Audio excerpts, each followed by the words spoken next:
It's great to be here and to see so many people. I've never had someone stand on stage before and say I've changed their life, so Chloe, I owe you lots of money. I can't promise I can do the same for any of you, but let's see what we can do today. As you heard, my name is Rob, and around about 3 years ago, I was diagnosed as neurodivergent. Turned out I'd spent around 3 decades having absolutely no idea that I was living with ADHD and autism. To say that that moment and that discovery was a little bit life-changing feels like an understatement, because it changed every aspect of my life in a way. It changed my relationship with work, with colleagues, with my friends, with my family, probably even with myself. Actually, there are things that I struggled so much to understand about myself and that I couldn't understand about other people that suddenly became quite clear and quite obvious to me afterwards. Now, a lot of that, I'll be honest, was actually pretty hard, and it wasn't all easy. But today I want to talk about some of the incredible things that have come out of that. Because actually it turns out there are a lot of us like me out there, and I imagine, knowing this industry, quite a lot of people like me in this room as well. But in Australia alone, what we're seeing is that in the last 5 years, there's been a 450% increase in the number of people or adults diagnosed with ADHD. To top that off, in 2019, it was estimated that 1 in 70 Australians was autistic. That number's now 1 in 40, almost double the amount of people anticipated to be autistic here. Now, this isn't because we're more distracted or because we're becoming more neurodivergent or anything like that. It's because what we know about neurodivergence is changing at a rapid pace, and what we're learning is changing pretty much every year at the moment. To give you one little bit of context around that, around 10 years ago, it was thought to be impossible to be both ADHD and autistic, right? They were polar opposites. They actually kind of were opposite forces that went against each other. We now know that that is not only not true, but there's a term for it, ADHD. And we also know that if you're medicated for ADHD, now this has been discovered in the last 3 or 4 years, that actually your autistic traits are probably going to come out more. So much is being learned about this. The thing that's kind of been in my mind is, well, there's probably something that we can take from this, right? It's something that we could probably do as an industry to get a bit better, because I really believe that neurodivergence is a superpower. And actually, I believe it's a really untapped power within not just our industry, but the majority of them in this country and around the world. And there's some evidence to show this already, right? We've seen through an HBR study that neurodiverse teams are 30% more productive than those that just have neurotypical people in them. But I want to go beyond productivity today, and I want to talk about how understanding and learning and taking more from neurodivergent brains can actually make us more inspired, more curious, more creative, and hopefully better at what we all do. Now, I've got a little bit of a disclaimer before this. I'm a strategist. I'm not a psychiatrist. I am by no means a neurodivergence expert. So I'll talk to you today through the lens of research and through my own lived experience, but everybody who goes through any neurodivergence journey has a different experience. So please bear that in mind if you meet other people who talk about the same things as me. They may not have the same feelings. I'll also mention neurotypical a lot. That's basically anyone who isn't neurodivergent, if you don't know. If you don't know, that's probably you. Just to kind of clear that up right now. Now, one of the things that I would like to do just to get us started is for you all just to play along for a few seconds, and for you all to imagine a parallel universe, one that's almost exactly the same as this in every way. There's only one minor detail, and this would have been my Oprah moment if I had like a lot of money, but it's that everybody gets a free car. The government gives everyone a free car, and that car is something that you don't get to pick. The real catch here is you have that car for the whole of your life. You never get the chance to upgrade it, trade it, do anything else with it whatsoever. You've got that, and it's the only way you're going to get around. The other slight catch is every single one of them are Toyotas. Wherever you go, it's Australia's favorite car for a reason, surely. But everywhere you go, the roads are lined with Toyotas. It might be a little bit boring to see, but they're reliable, and they'll keep you going. Now, in this alternate universe as well, I want you to imagine that you're living next door to one of your best friends, someone you grew up with, from a similar family, similar school. You maybe went to the same university and got a similar degree, you do similar jobs now. There's a reason why you're best friends, pretty much. But one day, that best friend comes home and pulls up in a Ferrari. How does that make you feel? Maybe a little bit jealous or envious. Maybe you're happy for them, fair. But you also might be a bit suspicious as to how they got it, or motivated to try and somehow get your own. Well, what if I told you that actually that Ferrari had bicycle brakes? You've got one of the most iconic cars, one of the most powerful engines you can have, but without brakes, your ability to control it and go anywhere is almost made redundant. And the reason why I start talking about this is one of the analogies that's used by some of the world's leading neurodivergence experts. They refer to ADHD brains as Ferrari engines with bicycle brakes. Now, when I first heard this, it was a real eye-opener for me, because they started to basically say to me that these brains of neurodivergent people were fast brains capable of incredible things. When I got my diagnosis, if I'm honest with you, sorry, I need a sip of water.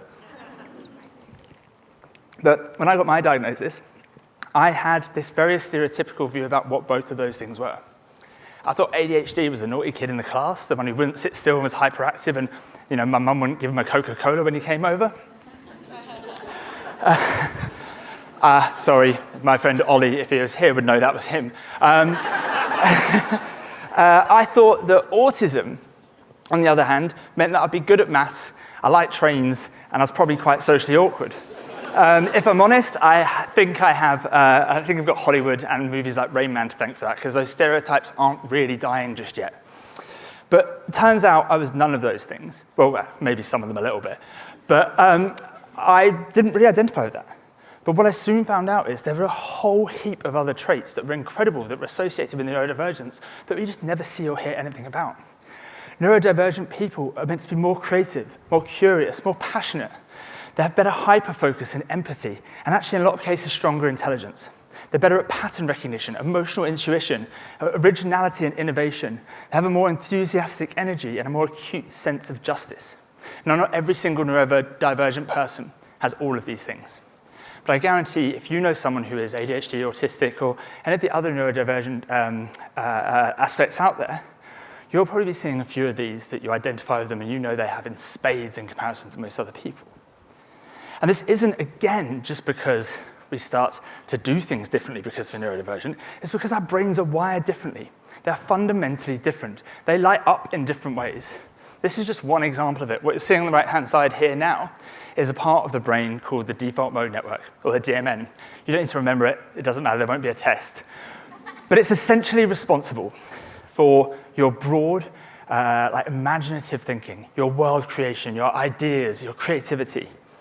It's essentially also the part that's responsible for daydreaming, which is why when you talk to someone with ADHD, they might just drift off a little bit and daydream. It's not you, it's just the DMN kicking in, because this lights up significantly more for people with ADHD than it does in neurotypical people. What's even more interesting is that for anyone who's neurotypical, this part of the brain only lights up on its own, never when any other part of the brain is engaging in doing something. If you've got ADHD, there's a really high chance that this is firing at the same time as you're in focus mode, or you're in concentration mode, or task completion mode. And what that means is we have the ability to take on a normal task and do it in a more imaginative and a more interesting and a more idea-led way with everything we do. They also process information differently. So neurotypical brains tend to do something called top-down processing. What it does is it takes a lot of shapes and stimuli, could be colors, anything else like that. It matches it with our knowledge and expectations, processes it, and then passes it into brain for interpretation. So all the heavy lifting is done before your brain's really had to think. For autistic people, it's the opposite way around. They do bottoms-up processing.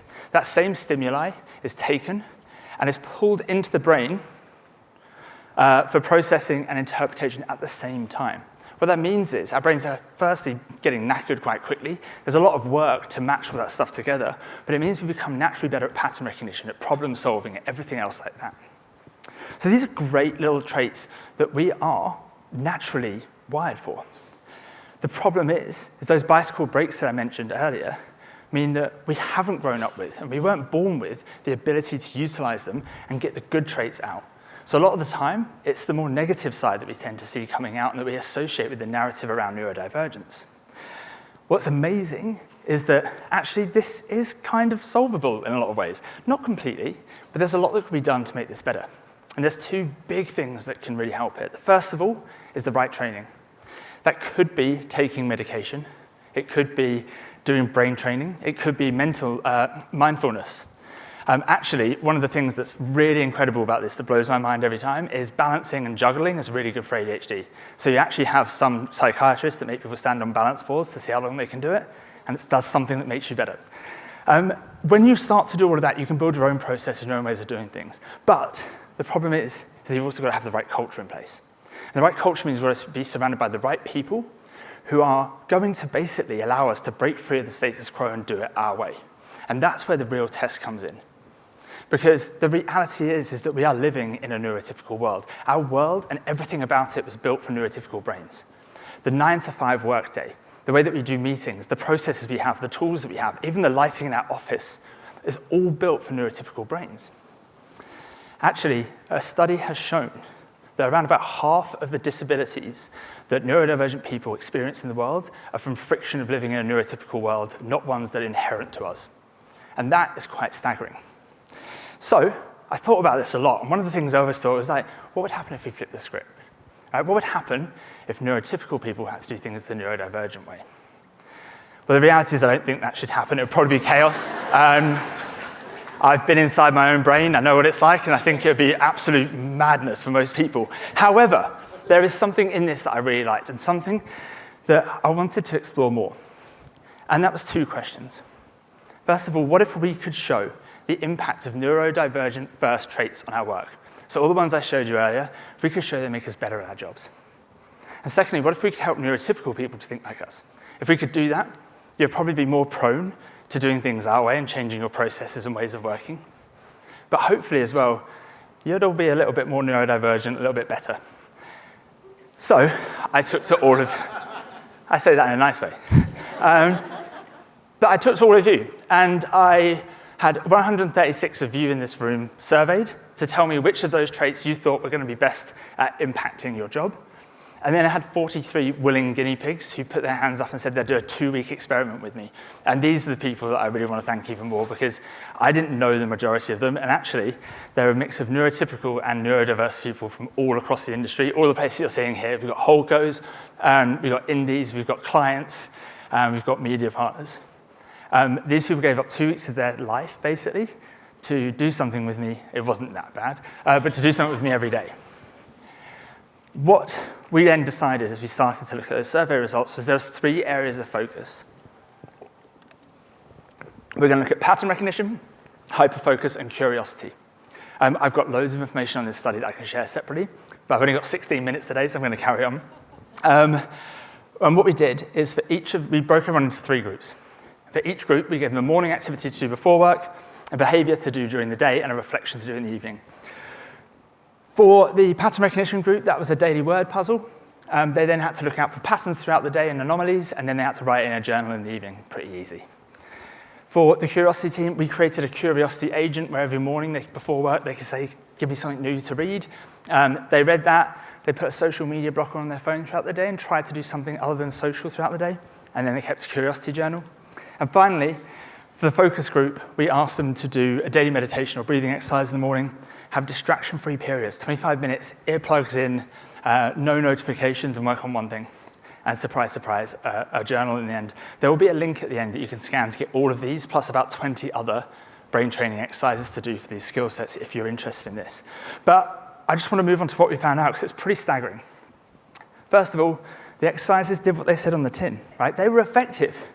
The pattern recognition group got better at identifying patterns at work, curiosity group got better at curiosity, and the focus group were more focused.